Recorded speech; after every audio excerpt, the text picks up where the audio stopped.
चलिए आज हम लोग क्लास 10 के 2026 का भी हम लोग संपूर्ण तैयारी के लिए जुटे हुए हैं और हमारा एक ही लक्ष्य है 2026 में आपको 450 प्लस कैसे दिलवा सके।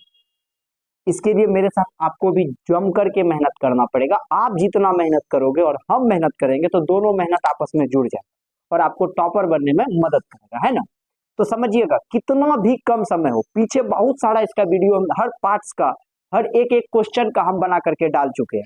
अभी हम आपको प्रीवियस ईयर क्वेश्चन करवा रहे हैं जो पीछे पूछा है और जिसको 2026 में पूछने का ज्यादा से ज्यादा था।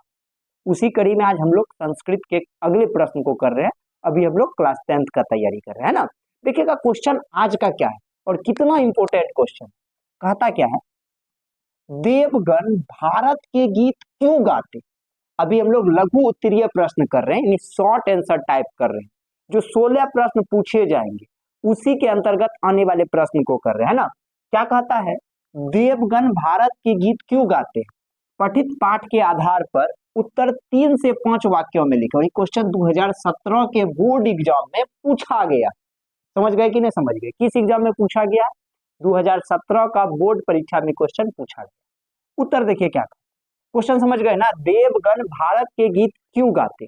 देवता जो थे भारत के गीत गाते थे, क्यों गाते थे। हम भी गाते, आप भी आज से गाइए, क्योंकि दुनिया का सबसे खूबसूरत देश यदि कोई है तो भारत। तो इसका गीत गाना दायित्व बनता है। ऐसा कोई और देश है जिसको हम माता कह सकते हैं। सुनिए तो, इंग्लैंड माता, अजीब सा नहीं लगता है क्या। अमेरिका माता, पाकिस्तान माता, छी छी छी छी, बाप रे बाप, क्या इसका नाम मुंह पे आ गया, बड़ा खराब बात है। भारत माता, कितना गर्व होता है जिस देश को माँ कहा जाए, हम लोग उस देश में पैदा हुए, बहुत गर्व की बात है। इसलिए आज से हम लोग भी भारत के गीत गाएंगे, है ना। क्या कहता है, देवगण भारत देश का गुणगान करते, देवतागण भारत के गुणगान करते, हम भी करते हैं, आप भी कीजिए। क्योंकि भारतीय भूमि स्वर्ग और मोक्ष प्राप्त करने का, स्वर्ग और मोक्ष दोनों को प्राप्त करने का साधन है।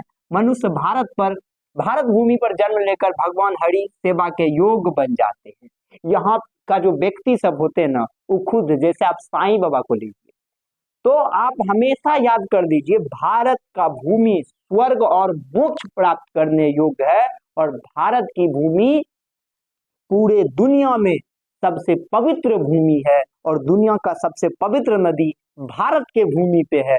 ये भी हम लोगों को एक गर्व का बात है। तो आपको याद रखना है, देवगण भारत देश का गुणगान करते क्योंकि भारतीय भूमि स्वर्ग और मोक्ष प्राप्त करने का साधन है। मनुष्य भारत भूमि पर जन्म लेकर भगवान हरि की सेवा करने योग्य बन जाते हैं। याद रहेगा कि नहीं रहेगा। देवगण भारत देश का गुणगान करते हैं और कोई देश का गुणगान नहीं करता और कोई देश को माता नहीं कहा जा सकता है। केवल और केवल भारत देश को माता कहा जा सकता है। इसको ऋषियों का देश कहा जाता है, इसको संतों का देश कहा जाता है, इसको एकता का देश कहा जाता है, इसको अखंडता का देश कहा जाता है।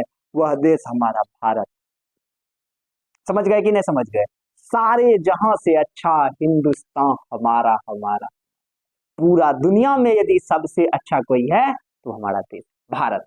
तो शायद आपको ये क्वेश्चन याद हो गया, इसका स्क्रीनशॉट भी ले लीजिए और इसको आप लोग याद कर जाइए। ठीक है, अब हम लोग अगला क्वेश्चन को देखेंगे।